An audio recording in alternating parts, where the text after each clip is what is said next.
الحمد لله رب العالمين والصلاة والسلام على أشرف الأنبياء والمرسلين نبينا محمد وعلى آله وصحبه أجمعين. أما بعد، قیامت راتلو علامات نخی نخانی بیانی دی چی اگر دلالت کی دا قیامت پا نجدی کی دو یا پراتلو و منگا دا درسون چی شروع کول یا دا موضوع چی کلا منگ شروع کولن و پاولی کی منگ دا ویلو چی دا قیامت علامات دا پا دری قسم باندی. وعلا علامات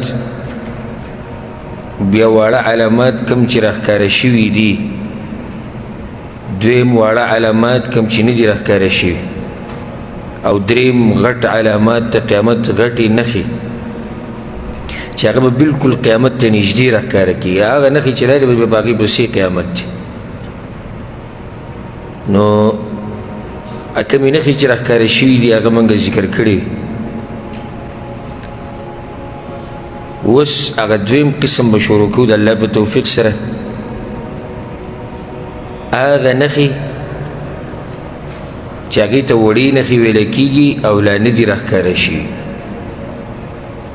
نو بیا علما د دې تقسیم دوو حصو کې کوي. وایي هغه وړې نښې چې لا نه دي راښکاره شوي او زمانه معلومه ده، یعنې بعض نښې داسې پیغمبر صلی الله علیه وسلم وایي چې دغه وخت کې به داسې وشي. بعض وړې نښې هغه دي چې د هغې زمانه نه ده معلومه،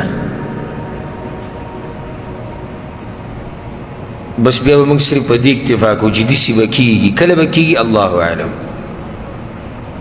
نو دا بیا په دوه قسمه دي دا نښې. مقصد زما د خبرو دا و چې دا نښې دا کمې چې نه دي راښکاره شوي دا په دوه قسمه دي. بعض به داسې راشي زموږ مخې ته چې د هغې زمانه به معلومه وي، یا خو به په حدیث کې هغې ته اشاره شوي، یا به علماو حدیثونه را جمع کړي، په څه طریقه به دا خبره ترې راویستي چې دا به کله کېږي. او بعض نښې هغه دي چې د هغې موږ ته څه علم نشتي، قرآن او حدیث د هغې باره کې څه نه دي ویلي چې دا به کله کېږي. نو د هغې باره کې به صرف په دومره خبره باندې اکتفا کوو چې الله اعلم، خو دا نښه به وي. اوس کله به راښکاره کېږي هغه بیا الله ته پته ده. نو د نن به انشاءالله د دغه دویم قسم نښو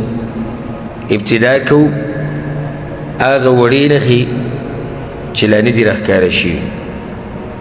دا وړې ورته په دې ویلی کېږي چې د دې او د قیامت په منځ کې څه وخت شتي، او غټو نښو ته غټې نښې په دې ویلی کېږي چې په هغې پسې قیامت راځي، متصل قیامت ورته نږدې دی ډېر. نو ځکه هغې ته غټې نښې ویلی کېږي. په دغه نښو کې دا کمې چې نن شروع کوو، په دې کې اولنۍ نښه دا به ذکر کوو، بارانونه به ډېر وریږي او ځمکه به هېڅ شی نه رازرغونوي، هېڅ به نه راخېږي د ځمکې نه. دا نښه د قیامت ذکر شوې ده حدیثونو کې. امام احمد بن حنبل، ابو یعلا او حاکم رحمه الله دې ټول یو روایت راوړی. انس بن مالک رضی الله عنه پیغمبر صلی الله علیه وسلم دا خبره کړې ده: لا تقوم الساعه حتى يمطر الناس مطرا عاما. قیامت ته هغه وخت پورې نه راځي چې څوک پر تاسو دا نښه نه وي لیدلې. هغه نښه څه ده؟ وي باران به راورېږي، عام باران، ښه تیز باران، ښه سخت بارانونه به ورېږي. عام معنی دا نه چې یو علاقه باندې به ورېږي، نه نه، عام بارانونه به ډېر شي، ښه تیز تیز بارانونه به ورېږي. ولا تنبت الارض شیئا، خو د ځمکې نه به څه نه راوځي. باران چې راورېږي خو خلک ورته خوشحاله وي په دې چې ځمکه به شنه شي، فصل به شي، میوې به شي، خو دا به داسې باران چې فایده به نه ورکوي. او قحط خو هغې مشهور چې په عوامو کې دا دی، قحط دې ته ویلی کېږي چې باران نه ورېږي، دې ته ویلی کېږي که نه. روی سوکړه ده او باران نه ورېږي او قحط حقیقي قحط دا دی او د ټولو نه خطرناک چې باران ورېږي او څه نه وي. ځکه چې باران چې نه ورېږي خو ستا دا امید لا شتي که چې باران به وورېږي الله به حالات ښه کړي فصل به مې میوې به مې پټي به هم برابر شي باغونه به هم برابر شي خو چې باران په شیبو شیبو ورېږي او څه نه وي دا بیا په اصل کې حقیقي قحط دی په صحیح مسلم کې یو حدیث دی پیغمبر صلی الله علیه وسلم وی لیست السنة بألا تمطروا قحط سالی دیتا نه وی چې په تاسو باران نه ورېږي دا پیغمبر صلی الله علیه وسلم وی خنو قحط څه ته وی ولكن السنة أن تمطروا وتمطروا قحط سالی دیتا ویلی کیږي او قحط دیتا ویلی کیږي چې باران په تاسو راورېږي او راورېږي ولا تنبت الارض شيئا او ځمکه هېڅ شی نه رازرغونوي دا هغه نښه ده چې پیغمبر صلی الله علیه وسلم حدیث کې ورته اشاره کړې چې دا به د قیامت په علاماتو کې یو نښه وي خو دلته دا خبره د ساتي چې یوه دا حالات په ټوله دنیا راځي ځکه چې حدیث کې دا دي حتى يمطر الناس مطرا عاما نو دا نښه یو ملک پورې خاص نه ده چې عربو کې به داسې کېږي که عجمو کې به کېږي کوم ملک کې الله اعلم خو دا ښکاري داسې چې په ټوله دنیا به داسې حالات راځي بارانونه به ورېږي او څه فایده به نه ورکوي بله دا چې د پیغمبر صلی الله علیه وسلم زمانه نه ده ښودلې دی حدیث کې چې دا به کله داسې کېږي نو دی موږ ته پته نشته خو دا واضح ده او دا یقیني ده او دې کې ذره برابر شک نشته چې داسې به کېږي دا د قیامت په نښو کې یو نښه ده چې لا نه ده راښکاره شوې وړه نښه ده او لا نه ده راښکاره شوې دغه یوه شوه دویمه نښه حدیثونو کې د هغې تذکیره راغلې ده چې قیامت ته نږدې به پیغمبر صلی الله علیه وسلم وایي چې دا تندر ډېر راولېږي تندرونه به راولېږي ابو سعید الخدری رضی الله عنه حدیث ته امام احمد او امام حاکم دواړو راوړی دی پیغمبر صلی الله علیه وسلم وایي تکثر الصواعق عند اقتراب الساعه قیامت ته نږدې به دا تندر راولېده ډېر شي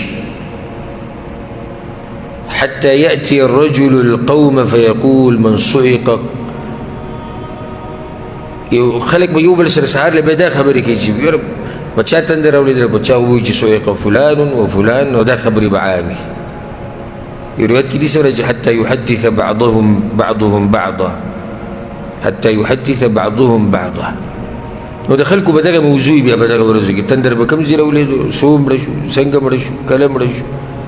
دا خبرې به عامې شي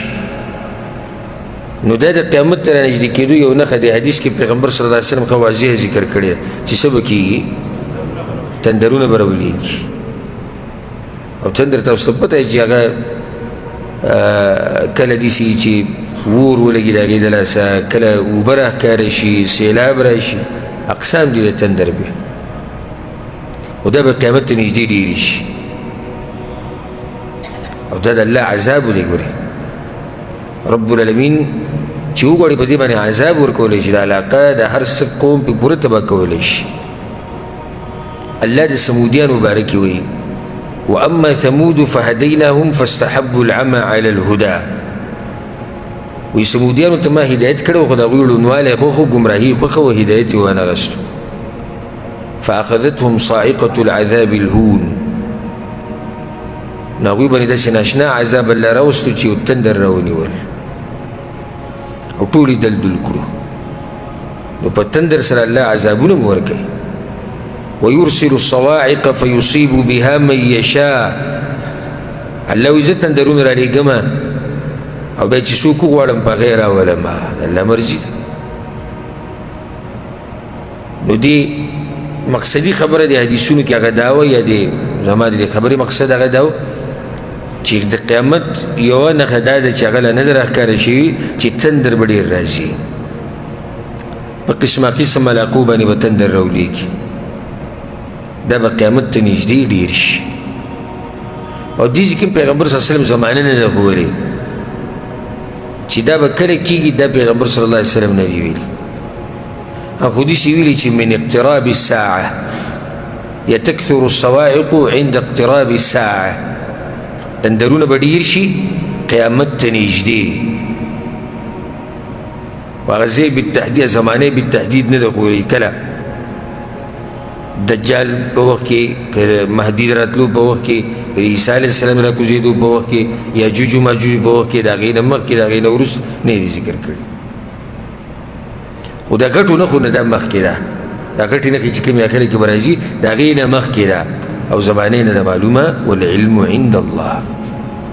خو دا خبره یقیني ده چې داسې به کېږي ګوره پیغمبر صلی الله علیه وسلم هغه ته ویل کېږي نبي او د نبي یو تعریف دا دی هغه څوک چې هغه ته د غیبو خبر ورکړی شي دا اوس دي د غیبو خبرې الله ښوولي دي پیغمبر صلی الله علیه وسلم ته یو ناشنا حدیث به تاسو واورئ را روان دی یو شرمخ د دې خبرې ګویي کړې یو شرمخ د دې خبرې ګویي کړې دغه ځناور د دې خبرې ګویي کړې کېدای شي حدیث هم نن درس کې واورئ تاسو نو پیغمبر صلی الله علیه وسلم باندې ایمان د هغې خو د ایمان خو هله پته لګي چې کله د غیبو خبرې راشي او ستا په ایمان مضبوط دي الله د سورې بقرې په اوله کې د مؤمنانو صفات ذکر کړي دي نو اولنې صفت الله د مؤمنانو ذکر کړی دی الذین یؤمنون بالغیب هغه خلک چې ایمان لري په څه باندې په غیبو باندې بعض راشي وایي دا څنګه ځي او قبر څنګه پراخه کېږي او په قبر کې دا مړی څنګه کښېني او څنګه دا ملکین راځي او څنګه به دا چل کېږي او څنګه به دغه چل کېږي جواب دا دی که الله دا هر څه موږ ته ښوی بیا خو کافرانو ایمان راوړو کافر دا منی که نه منی چې د اسمان رنګ شین دی تاسو وایئ که نه مني مني چې ورځ هغه هم وایي ورځ ده چې شپه هغه هم وایي شپه ده ځکه چې یې نو که د ایمان صرف په دغه مسلو باندې خلک راوړي چې څه وینم مخامخ زه به په ایمان راوړم نو بیا خو د دې ایمان فایده نه شوه ځکه چې شیخ ورته ولیدو اوس خو به لازم مني بیا خو یې کافر هم مني خو د ایمان پته په دې ځای کې لګي چې یو شی ستا د سترګو نه پناه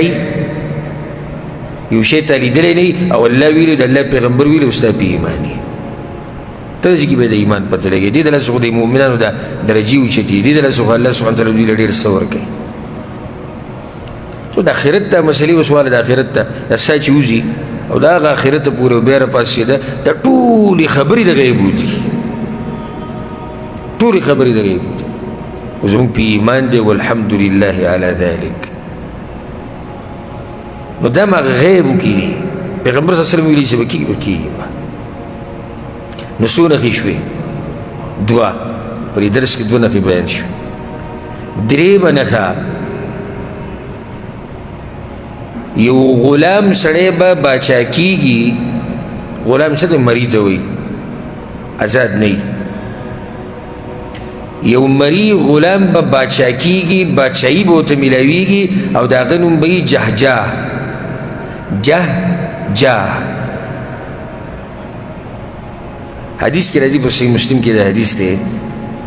پیغمبر صلی الله علیه وسلم وایي ابو هریره رضی الله عنه د پیغمبر صلی الله علیه وسلم نقل کوي لا تذهب الايام والليالي دنیا د هغه وخته پورې نشي ختمېدلی دا شپې ورځې چې تاسو یو خبره نه یې لیدلې خبره څه ده حتی یملک رجل یقال له الجهجاه یو سړی به باچا کېږي او د هغه نوم به وي جهجاه دا سړی به باچایي اخلي او ښه واضح دی چې په زور به یې اخلي ځکه چې مري دی غلام دی آزاد سړی خو نه دی ده ته څنګه باچایي میلاو شو خو دی به په زور اخلي دا باچایي او باچا به شي نو ده ته الجهجاه ویلی کېږي او کله داسې هم ویلی کېږي الجهجاه بغیر د ها نه جهجاه په آخره کې ها او یا ته ها لرکه جهجاه دواړه صحیح دي او په اصل کې اصل د دې کلمې دا دی جهجاه یعنی په یو ځناور باندې آواز کول لکه اوس یو سپی راغی او یو څاروي له نقصان ورکوي او ته پرې اواز وکړو او کور یې لیکو داسې به اصل دې کلمه کې دا معنی پرته ده. بعض علماء دا خبره کړې ده، لکه قرطبي صاحب رحمه الله هم دا خبره کړې ده چې دا جهجاه هغه کس ته هغه حدیثونو کې ورته اشاره شوې ده چې یو سړی به راځي پیغمبر صلی الله علیه وسلم وایي قحطاني قبیله کې به هغه به باچا کېږي. نو هغه قحطاني دا دی، هغه قحطان قبیله کې چې به کوم سړی باچا کېږي او پیغمبر صلی الله علیه وسلم وایي چې قیامت په علاماتو کې ده، نو هغه دا جهجاه دی، د هغه قحطاني نوم به جهجاه وي. خو دا خبره کمزوري ده. وجه دا دی چې قحطان قبیله کې چې به دا کوم سړی راځي دا قحطاني دا به ازادي، دا به غلام نه وي. خو دغه علماو نه دا حدیث پټ پاتې شوی دی. یو حدیث ته امام احمد بن حنبل رحمه الله راوړی، ښه صحیح حدیث ته امام ترمذي هم راوړی. پیغمبر صلی الله علیه وسلم وایي لا تذهب الايام والليالي حتى يملك رجل من الموالي. موالي ټکی پکې دی، که د موالي پکې نه وي بیا صحیح وه. پیغمبر صلی الله علیه وسلم وایي یو سړی به باچا کېږي په غلامانو کې مریانو کې چې د هغه نوم به جهجاه وي. که چېرته د غلامانو د ټکی پکې نه ویله بیا دغه قحطاني به دغه بیا به دواړه حدیثونه یو شان وي. خو دا جدا دی او هغه جدا دی. الغرض مقصد د خبرې دا و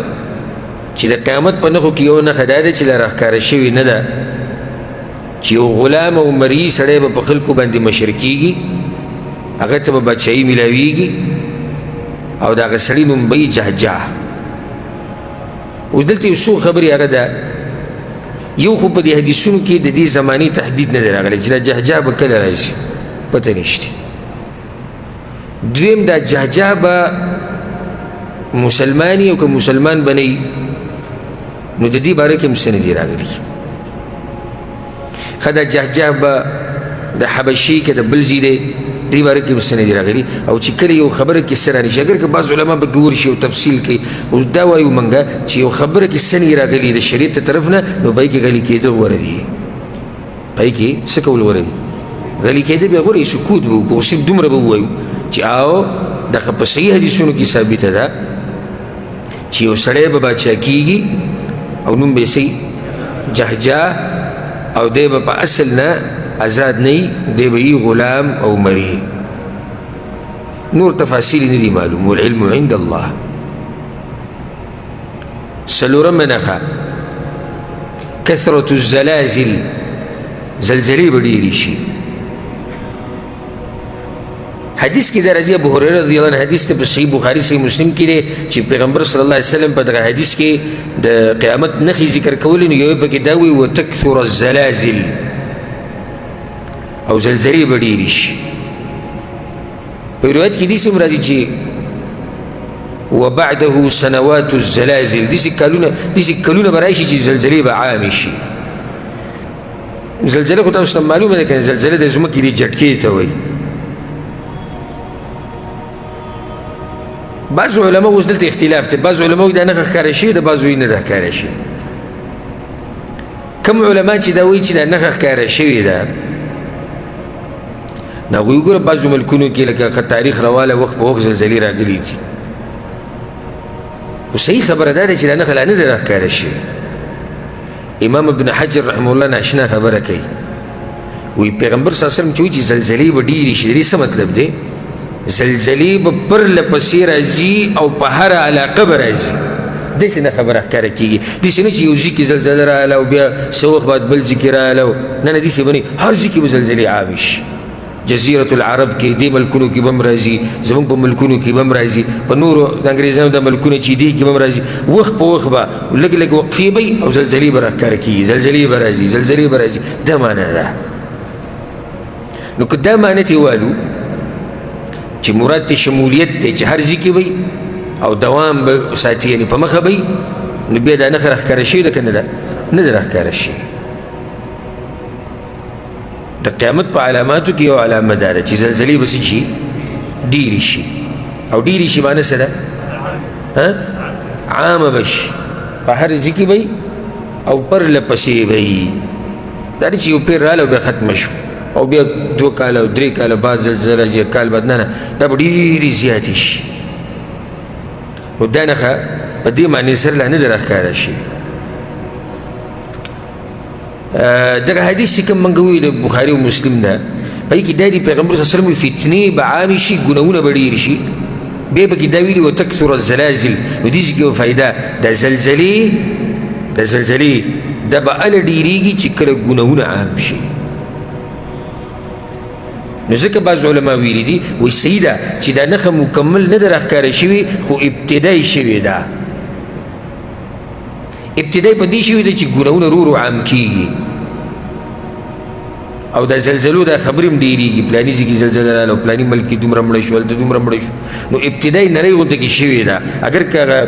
صحیح جوش کې لا نه ده راغلې خبره خو ابتدا د دې خبرې څه ده شوې او ګناهونه ډېرېږي را به شي بعض نښې تاسو به حیران شئ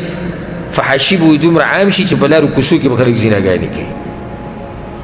نو ګناهونه به ډېرېږي اوس هم ګناهونه ډېرېږي ګناهونو ښه زور نیولی دی د الله نافرماني عام کېږي د الله سره دشمنیانې عام کېږي د پیغمبر صلی الله علیه وسلم هغه شریعت چې راوړی و هغه خلک پرېږدي ورو ورو نو ګناهونه عام کېږي فتنې ډېرېږي او څنګه چې دا فتنې ډېرېږي او ګناهونه عام کېږي نو زلزلې به هم ډېرې شي والله دې زموږ د ایمانونو حفاظت وکړي او دا سوال ډېر کوئ ډېر زیات دا سوال کوئ اللهم یا مقلب القلوب ثبت قلبي على دينك ځکه چې دا فتنې چې کوم حالات روان دي او راځي به الله اعلم خو ډېر سوچ او د غم او د فکر خبره د مسلمان دپاره زه د دنیا پرست مسلمان خبره نه کوم غریب سره خو دا غم دی چې مستقبل کې به کور یې او بچي به نه او ګاډی به یې او ملک کې به څه خورم او سعودي کې به څه خورم او دا قیسې پرېږدي دغه لږ سیټ دغه باندې مه هېرېږه ورب الکعبه که په رزق باندې زره برابر یې راپکاري دا مې ښه یقین دی چې الله به رزق راکوي بلکل مې داسې یقین دی لکه څنګه چې مې په دې یقین دی چې دا زه ناست یم او خبرې کومه څنګه چې مې په دې خبره یقین دی دغه شان مې په دې یقین دی چې الله به رزق راکوي خو دې خبره کې په سوچ کې یم چې دا ایمان به سلامت قبر ته ورسوم او که نه دا سوچ دی دا یره هم شته ځکه چې دې یقیني پته نه لګي دا فتنې به زموږ سره څه کوي د دې پته نه لګي خاتمه به اخرنۍ څنګه وي پته نه لګي کریمه به نصیب کېږي پته نه لګي اکسیډنټ کې به مرو که څوک به مو وژني که بیمارۍ باندې به مرو که په خپل کور کې به مرو په څه حال به مرو عبادت کې به مرو په ګناه کې به مرو هېڅ پته نه لګي دا د یېرې او د سوچ خبرې دي نو دا سوچ پرېږده چې کور به څه کېږي او ډوډۍ بلکل مطمئن اوسه او دې باندې مطمئن اوسه چې ته مړ شي ستا بچي نه مري په تا پسې دا ته د فایدې خبره ذکر کړه که ته دې سوچ کړي چې ښځه راباندې ډېره مینه کېدی چې زما د مرګ نه بعد مړه شي نه مري د اوسه پورې څوک مړ شوی دی چا پسې نه دی مړ شوی که څوک چا پسې مړ کېدی نو مور به بچو پسې مړه کېده پلار به بچو پسې مړ کېده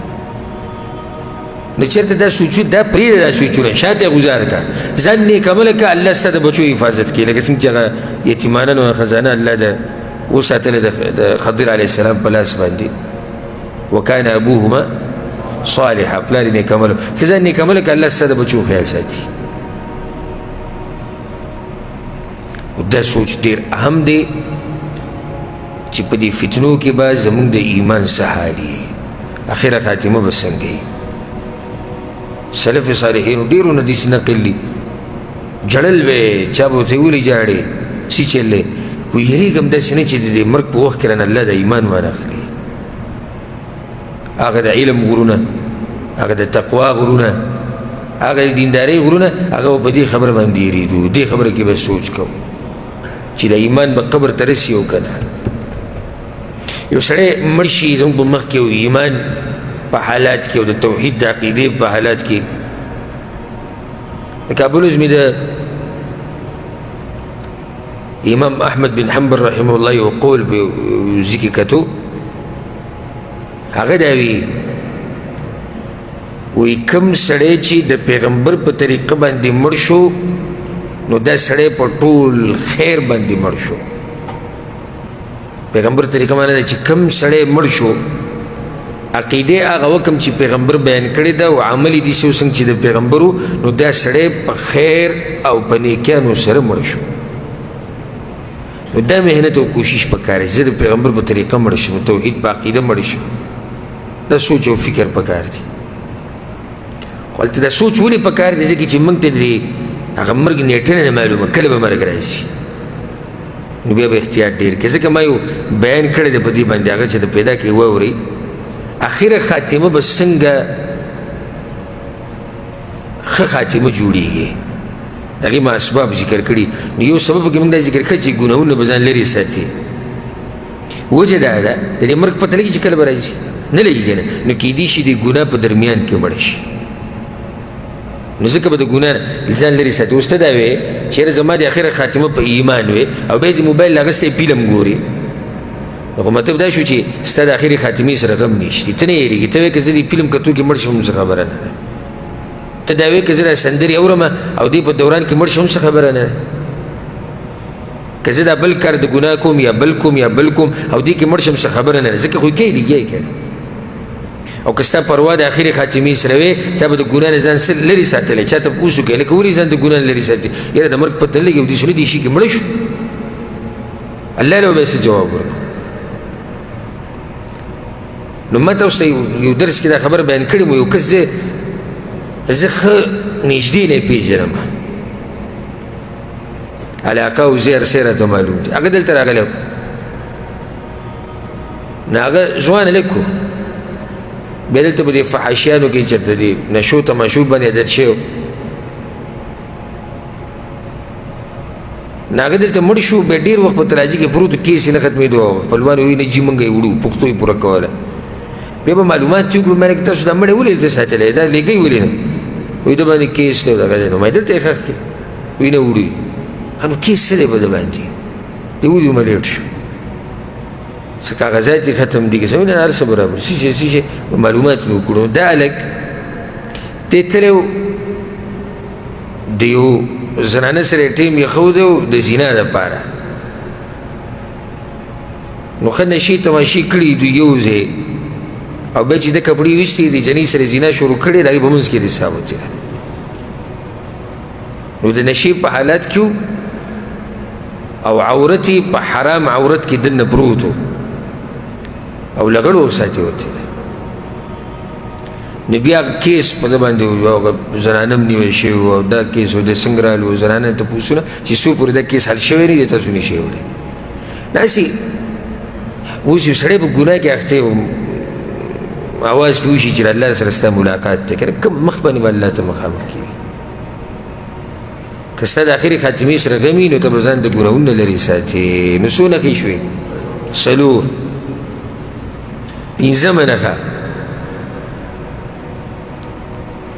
یو سړی به د قحطان قبیلې روزي چې هغه به په دې خلکو باندې باچایي کوي او په دې خلکو به ښه زوروري. مخکې هغه کس چې ذکر شو هغه څوک و؟ غلام و، نوم یې څه و؟ جهجاه. دلته دا سړی د قحطان قبیلې دی، اصل عرب، کره عرب. عرب په دوه قسمه دي، قحطانیه او عدنانیه. دا دوه قسمه بنیاد د عربو دا دوه دي. بیا دې کې وروسته قبیلې دي، لکه دا قحطان خو کټ قوم دی، یمن او سعودي عرب او خوا شامل کړو، داسې نه چې وړوکې غونته کې قبیله ده او دا جو اصل عرب دي، بس نه. قحطان د غټ بنیاد دی د عربو، لکه شان عدنان. او بیا په دې کې وروسته د عرب راغلي دي، او بیا پکې قومونه جوړ شوي دي، او بیا قبیلې جوړې شوي. دا سړی به په دې قحطان کې روزي، دا سړی به قحطانی. حدیث کې دا راځي، اولنی دلیل پې واله متفق علیه حدیث ته په صحیح بخاري صحیح مسلم کې دی. ابو هريره رضی الله عنه پیغمبر صلی الله علیه وسلم دا خبره کړې ده، لا تقوم الساعه، قیامت به د هغه وخته پورې نه راځي حتی یخرج رجل من قحطان یسوق الناس بعصاه.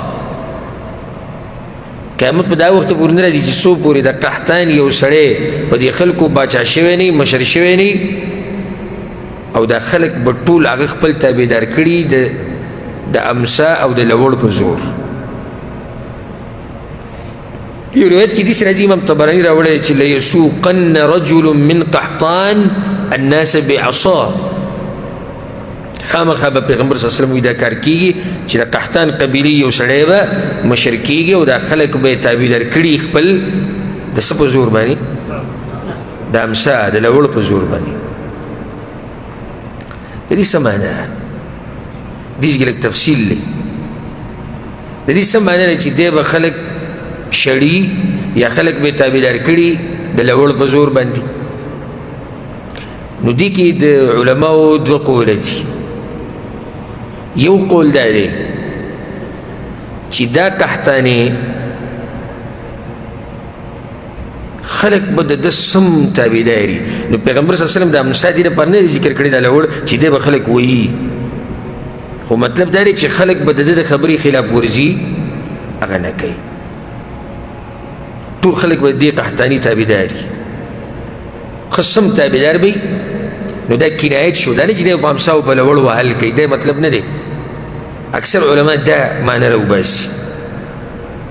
او بعض علما دا وایي دویم قول دا دی چې دا په حقیقت باندې بنا ده دا خبره. ولې په حقیقت په دې بنا ده چې دا سړی د امسا پیغمبر صلی الله علیه وسلم په دې ذکر کړه، دا لوړې په دې ذکر کو چې دا سړی به سخت وي، په اخلاقو کې به ډېر سخت وي، بدخویه به وي، خوی به ډېر سخت وي. نو دې خلکو سره به داسې معامله کوي لکه څنګه چې سړی د څاروو ځناورو سره کوي. دا دویم قول دی. او بعض علما دا وایي دا خبره صحیح ده چې دی به ډېر سخت وي. وجه دا ده که معنی دا شي چیرې یو باچا به راښکاره کېږي او هغه به قحطان قبیله کې او هغه به دا خلک به په ډېر مینې او خلک به ټول د هغه تابعداري. نو داسې خو مخکې هم ډېر باچایان تېر شوي دي چې خلک د هغوی تابعدار پاتې شوي دي. امت کې ډېر داسې باچایان تېر شوي دي چې خلک د هغوی تابعدار وو، ډېر خلفا تېر شوي دي او تابعدار. نو بیا دې سره ذکر کوي او دا چې ذکر کوي چې قیامت په علاماتو کې دی، نو دا به دا سړی به د خوی نه ډېر سخت وي، ډېر سخت به. او دا لازم نه دی چې خوی کې به سخت وي دی به کافر وي. او دا خبره بیانوم چې دا سړی به کافر وي که مؤمن به وي، دا بیانوم. خو که بل فرض موږ دا ووایو چې دې معنی دا ده چې د سره به لوړي او د خلکو سره به سختي کوي، دا خلک به په زور په کنټرول کې راوستي، نو دې نه دا لازمیږي چې دی به کافر وي؟ نه لازمیږي. یو سړی په خوی کې سخت او مؤمن دی، داسې هم کېدی چې مسلمان دی. دویمه مسله دلته هغه دا ده دا سړی به کله راوځي، یعنی کله به دا قحطانې باچا کېږي، څه زمانه یا څه وخت په شریعت کې خوښ شوی دی او که نه. نو په دې کې د علماو اختلاف دی. یو قول دا دی چې دی به په هغه زمانه کې راوځي کومه زمانه کې چې به عیسی علیه السلام راځي. څنګه؟ هغوی دا وایي، دغه علما دا وایي دا قحطانې به نیک مؤمن او صالح سړی. نو د عیسی علیه السلام په زمانه کې بیا امام مهدي هم راځي. دا نښې به انشاءالله تفصیل به ذکر کوو په روان درسو کې. مهدي به کله راځي، عیسی علیه السلام به کله راځي، څو ورځې به وي، د کوم ځای نه به راوځي، کله به مري، دا ټولې خبرې به ذکر کوو. نو دا سړی به نیک عمل وي، دا قحطانې. عیسی علیه السلام په زمانه کې به امام مهدي هم راځي. نو چې امام مهدي کله خپل وخت تیر کړي او مړ شي، نو بیا به په هغه پسې خلیفه دا قحطانې. وی دا معنی ده.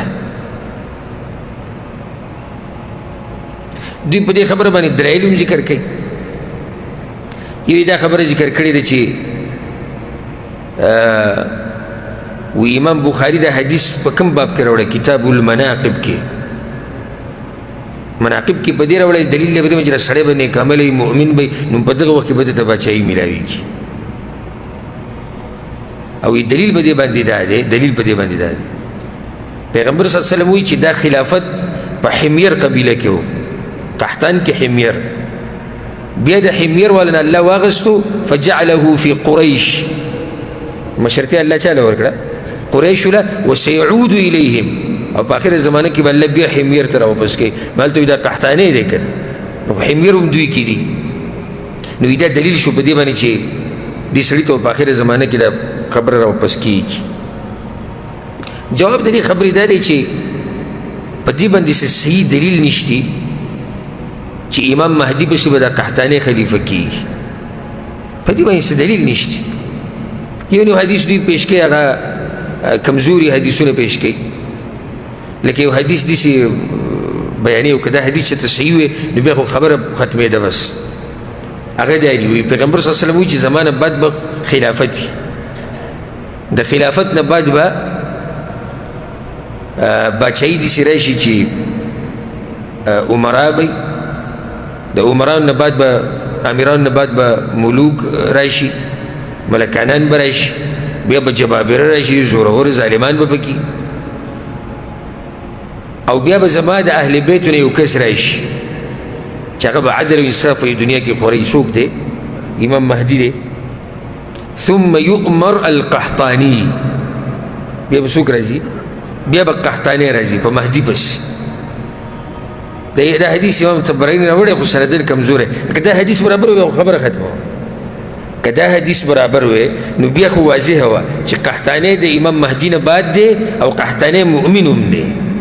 او نیکعمله سړی هم دی خو دا حدیث هلته صحیح نه دی دویم قول دا دی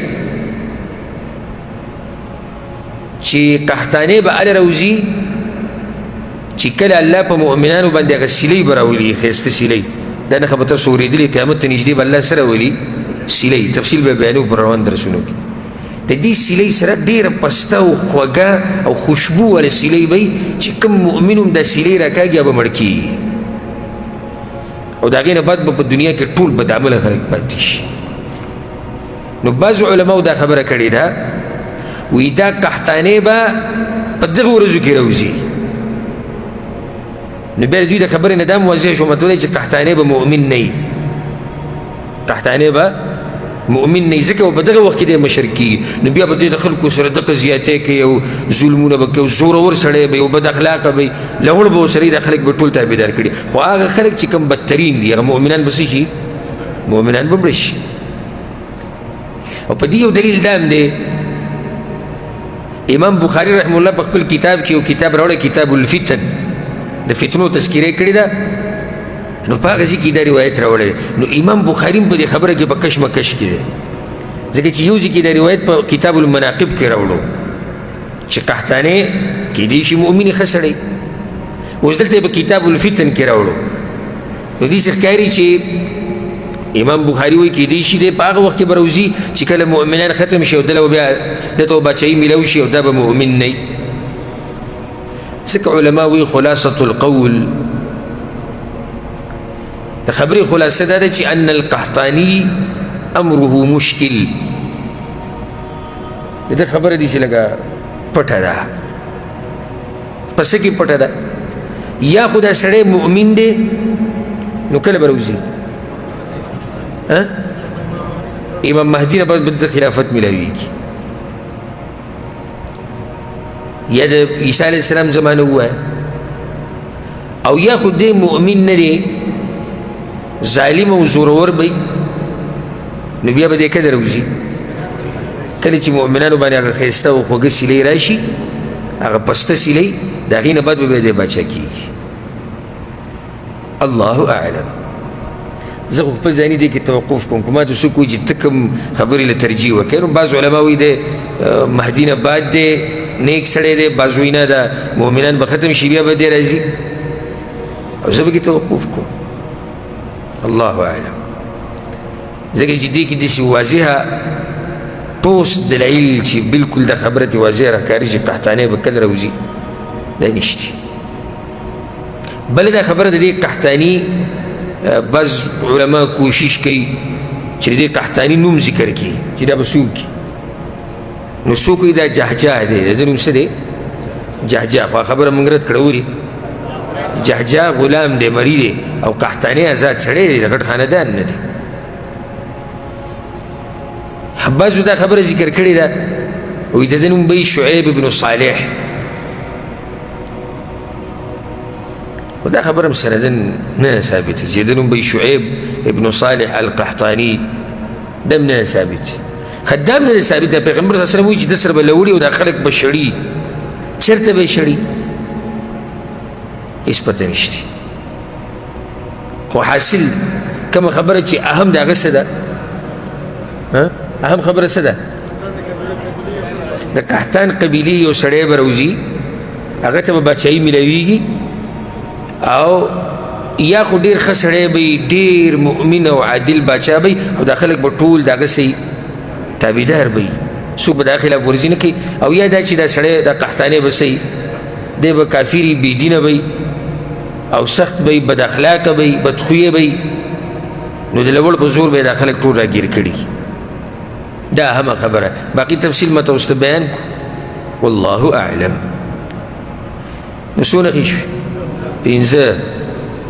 و چې څومره مو مخکې ځو ګوره دا نښې ډېرې عجیبه وي ځکه چې دا ټول یو د غیبو سره تعلق ساتي بله خبره دا یاده کوي دا ډېره ناشنا خبره ده قیامت ته به نږدې ډېرې خبرې الټې شي ځکه چې هلته قیامت راتلو والی ځمکې او اسمانونه الټه کېدو والی دي ان زلزلة الساعة شیء عظیم الله وی د قیامت زلزله ډېره لویه خبره ده هر څه به دړې وړي شي دا غرونه به الوځي او دا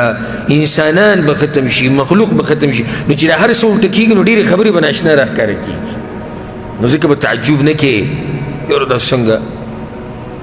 نو دا یقیني خبرې دي چې به کېږي او قیامت ته به نږدې ما تاسو ته ووایي که نه چې هر څه الټه کېدو واله دي د دنیا دا نظام به ټول درهم برهم شي کېږي به که نه به کېږي قیامت ته به نږدې دا هر څه ختمېږي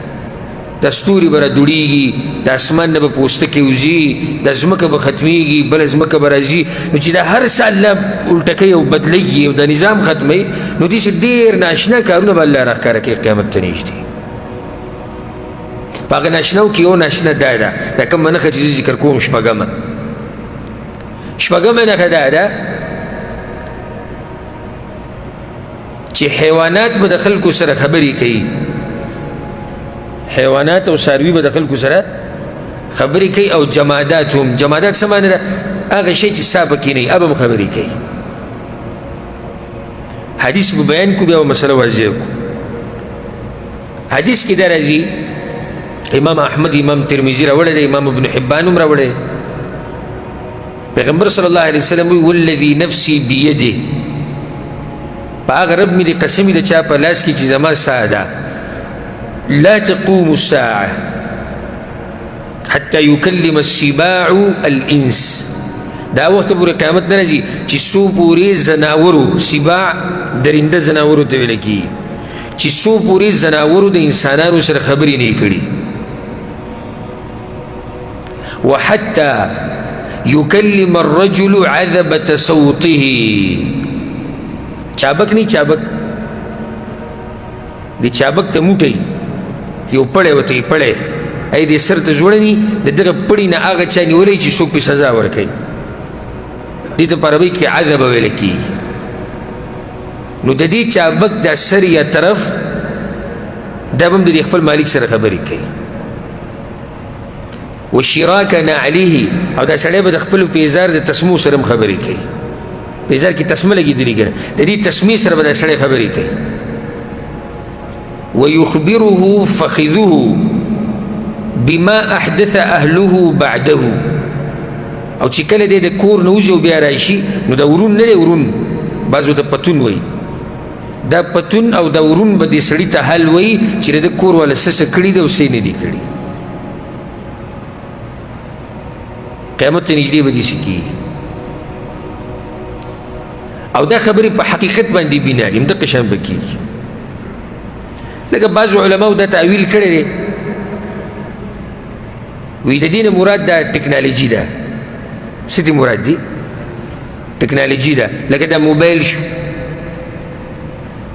لکه یو کتاب کې ما کتي عالم دا خبر لیکلی وی ورون به څنګه خبرې کوي ورون او پتون وی د دې مطلب دا ته چې جیب ته موبایل واچې او یا پینټ هغه جیب شي پای کې چې موبایل واچې نو د موبایل کوم ځای کې د ورون او پتون د پاسې کې نو په دې موبایل کې ته هر څه ریکارډ کولی شي د خپل کور نو دا د پیغمبر مطلب دی چې داسې دور به راشي چې ته به د هر څه معلومولی شي. نو دا مطلب دی چې ورونه او پتون به خبرې کوي. پیزار کې به دې سیسټم ولګي، ټکنالوژي به داسې مخکې شي. او دا خو کشتي نن سبا په دې پیزارو کې داسې چپس ولګوي چې هغه پته لګي دا سړی چېرته لاړ، څه کوي څه نه کوي، دا ټولې خبرې معلوموي. نو داسې ټکنالوژي به وروځي. د حدیث وایي دا معنا چې ټکنالوژي به راوځي او هر څه نه به انسان خبري. او صحیح خبره دا دی چې دا په حقیقت بنا ده. دې تاویل ته ضرورت نشي چې ټکنالوژي به راوځي او دا به ټکنالوژي خبره خو مخکې تېره شوې ده. هغه نه خو ذکر شوی پیغمبر صلی الله علیه وسلم ته اشاره کړې چې ټکنالوژي به راوځي، خو دا په ټکنالوژي باندې تاویل د دې کول دا لرې خبره ده. نو صحیح دا ده چې پیغمبر صلی الله علیه وسلم څنګه ویلي دقه شان به وي. ځناور به خبرې کوي د انسانانو سره، حقیقي خبرې د پیزار د تسمیې سره به ته خبرې کولی شي. د چابک چې کم لاس کې دی یا کم طرف دی یا کم سر دی هغې سره هم خبرې کولی. هغې سره به ته څه خبرې کوې؟ لکه مطلب دا دی د پیزارو تسمه شوه، نو دا تسمې نه ته تپوس کولی شي یا تسمه به تا ته حل وایي چې ته ګورې پلاني ورځ پلاني ځای ته تللی وي، پلاني ورځ پلاني ځای ته تللی وي، پلاني ورځ پلاني ځای ته تللی وي، ځکه چې هلته تسمه ستا په خپه باندې ده که یا تا په دې لاسونو باندې څه کړي ده، چابک به درته خبرې کوي. په دې یو بل دلیل له داسې شوي دي مخکې، داسې مخکې شوي دي او بیا به قیامت ته نږدې کېږي. یو حدیث کې د راځي د ابوهریره رضی الله عنه روایت دی، و یو سړی شپنکۍ و ګډې بیزې ساتلې. دا ډېر ناشنا روایت دی. یو شپنکي ګډې بیزې ساتلې د پیغمبر صلی الله علیه وسلم په زمانه کې.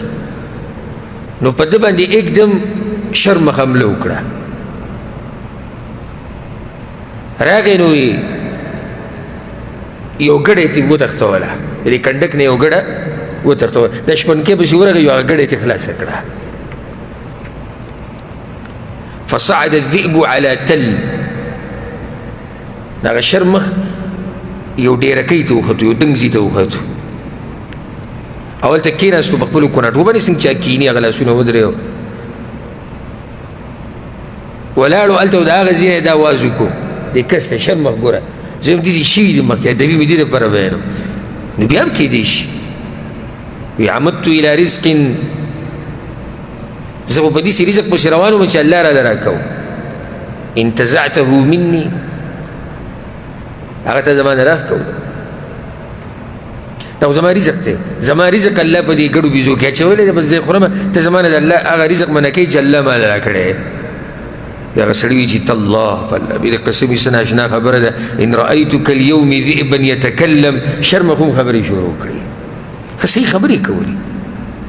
دا حدیث امام احمد بن حنبل رحمه الله راوړی، امام عبدالرزاق هم راوړی، امام طبراني هم راوړی په مسند الشامیین کې. نو هغه ورته ویې شرمخ ورته ویې په دې تعجب مه کوه، لاړ شه په یو سړي پسې چې هغه په داسې علاقه کې اوسېږي چې هلته ټولې ونې دي. پیغمبر صلی الله علیه وسلم یادو یخبرکم بما مضى وبما هو کائن بعدکم، اخو به تاسو ته هغه څه بیانوي چې څه شوي دي او څه راتلو ولې دي هغه درته هم بیانوي. ورشه په هغه بس د سړی په اصل کې یهودی و، د شپنکۍ څه یهودی و. نو داسې راغی پیغمبر صلی الله علیه وسلم پسې اسلام یې قبول کړو، ځکه چې شرمخ ورته وي په مدینه کې سړی راوتی دی. نو چې دې ټیم کې مې اسلام نه قبلوي نو څه به کوي؟ زړه ته یې خبره پرېوته، یو شرمخ خبرې کولې او شرمخ ماته ووایي چې داسې علاقه ده چې هلته ټولې ونې دي او دوه طرف ته یې کارجنه ځمکه ده، خو مدینه یې یادوله که هلته ورشه. هغه اسلام قبول کړو، بیا پیغمبر صلی الله علیه وسلم ته یې دا خبره وکړه. نو پیغمبر صلی الله علیه وسلم ورته ووایي انها امارة من امارات بین یدی الساعه، داسې کیدی شي بلکې وایي د قیامت په نښو کې پیغمبر صلی الله علیه وسلم وایي یو نښه هم دا ده قد اوشک الرجل ان یخرج فلا یرجع حتی، یو سړی به د کور نه وځي بیا به راواپس شي، نو د ده پیزار به دته حل وایي وصوته، او د ده چابک به دته حل وایي ما احدث اهله بعده، د ده کور والا د رتلو نه بعد څه کړي دي دا حل به ورته دا پیزار وایي او د چابک به ورته دا حل وایي. نو دې حدیث هم دا خبره واضحه شوه، دوتې واضحه شوې چې یو خو د قیامت دا نښه یقیني ده او دویم داسې مخکې په حقیقت سره شوي دي. نو چې مخکې شوي دي بیا هم کیدی شي. او زمونږ په رب باندې ولې څه کار ګران دی ته چې دا خبرې کوې چې زه خبرې کوم دې ته تعجب نه کوې ته ژبه ده غوښه ده او خوله کې دننه ده داړې او دا هر څه چې دي بیا لاندې د ورۍ او دا ټول دا هم غوښه ده ته غوښې له راواچې اواز ترې راوځي دا عجیبه نه ده عجیبه ده که نه ده غوښه ته غوښې د راواچې نو څه ترې راوځي اواز راوځي نو کوم رب چې دا طاقت تاله در کړی دی هغه رب ولې چابک او بیزار او پتونه ورون له دا طاقت نشي ورکولی چې خبرې وکړي ورکولی شي په دې باندې زموږ ایمان او یقین دی دا به کله کېږي نو په دې کې درې اقوال دي یو قول دا دی چې دا به د عیسی علیه السلام په زمانه کې راښکاره کېږي دا نښه دویم قول دا دی چې د عیسی علیه السلام نه بعد به راښکاره کېږي او د دغه سیلۍ راتلو نه مخکې او دریم قول دا دی چې د دې سیلۍ د راتلو نه بعد به دا نښه راښکاره کېږي والعلم عند الله درېواړو سره واضح دلیل نشته نو داسې به وایو چې کله به دا علم چاته دی الله ته دی خو د قیامت په نښو کې دا یوه نښه ده کله به اوس دغه الله ته پته ده موږ ته دغې پته نشته نو په دغې کې موږ توقف کوو په دې کې موږ ودرېږو او دلته خبره سپارو الله ته په دې باندې به اکتفا وکړو څو نښې شوې شپږ نښې شوې څوک به بیان کړي یو کس په کار ده خو چې خطه کړی بارانونه به راورېږي او ځمکه به فصل نه ورکوي تندر به ډېر راولېږي تندرونه به عام شي یو کس به باچا شي چې هغه به غلامي مري به او نوم به یې جهجایي دا درې نښې شوې زلزلې به عامې شي او ډېرې به شي دا څلورمه نښه یو کس به باچا کېږي هغه به د قحطان د قبیلې نه او خلک به ډېر تابعداري یا خلک به په زور تابعدار کړي شپږمه به دی چې صرف زناور نه زناور او جمادات جمادات سره حساب پکې نشته جماداتو کې څه شی راغی لکه چابک شو پیزار شو تسمه شوه دا پکې دنده راغلي نو دې څو نښې شوې شپږ باقي به انشاءالله پر روان درس کې ذکر کوو الله دې د آخرې زمانې د فتنو نه موږ په امن او امان کې ساتي الله سبحانه وتعالی دې زموږ ایمان سلامت ساتي د مرګ پورې او الله دې موږ له مرګ په هغه وخت کې راولي چې کله الله زموږ نه راځي او الله دې موږ له مرګ په هغه وخت کې راولي چې موږ په قرآن او حدیث باندې مضبوط یو او الله دې زموږ اخرنۍ خبره د دنیا نه لا اله الا الله وګرځي او الله سبحانه وتعالی دې